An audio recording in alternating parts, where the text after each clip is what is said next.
tell us about the hitchhiking incident Oh, with Eric Clapton. that was a long time ago. That was 1985. That shows how old I am. I mean, only a small proportion of the planet were even born in 1985. I was 5 You were 5. in 1985. That's a strange one. It's like one of my first big trips when I was starting to get really addicted to travel, and I ended up joining this guy who wanted to take an old army truck from Exeter to West Africa. So I got in touch with him. I saw a newspaper article about it, and so I got in touch with him, and he invited me to join him.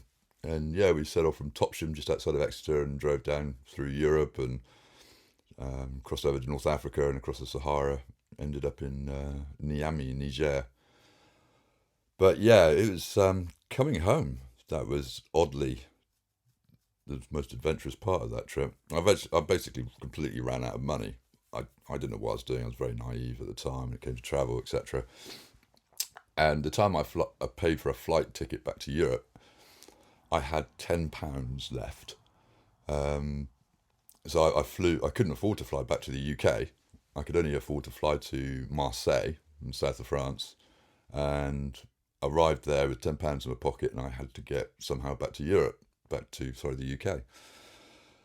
So it all started as soon as I left the airport. I came out before I left the airport. God blimey, yeah, this was just a drama and a half. I was hoping you'd mention that. Oh yeah, so I was coming through customs, and this French customs official saw me coming through and indicated for me to step aside and follow him, which I did, and I followed him to a room where there were 2 other guys waiting. And I don't know whether it's because I had these strange stamps on my passport from like Algeria and places that they suspected me of something, or maybe just because I just looked a mess because I'd been on the road and been in Africa for several months, and I don't know, but they suspected me of something. So they took me into this room where they told me to remove my clothing,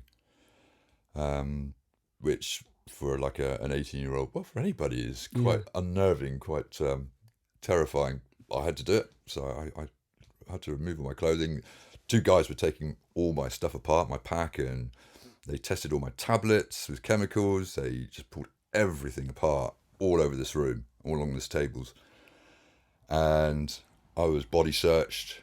I had to bend over, and my cheeks were pulled apart and inspected. Ugh. And when that was finished, the guy who'd told me to step out of line and follow him, he just turned around and said, "Okay, now you go." And the 3 of them walked out the door. They left the door open. No. So like the whole of the flipping airport could see me standing in the middle of this room, No buck way. naked. Stood there laughing at you, I'm sure. Yes. They probably did, to be fair.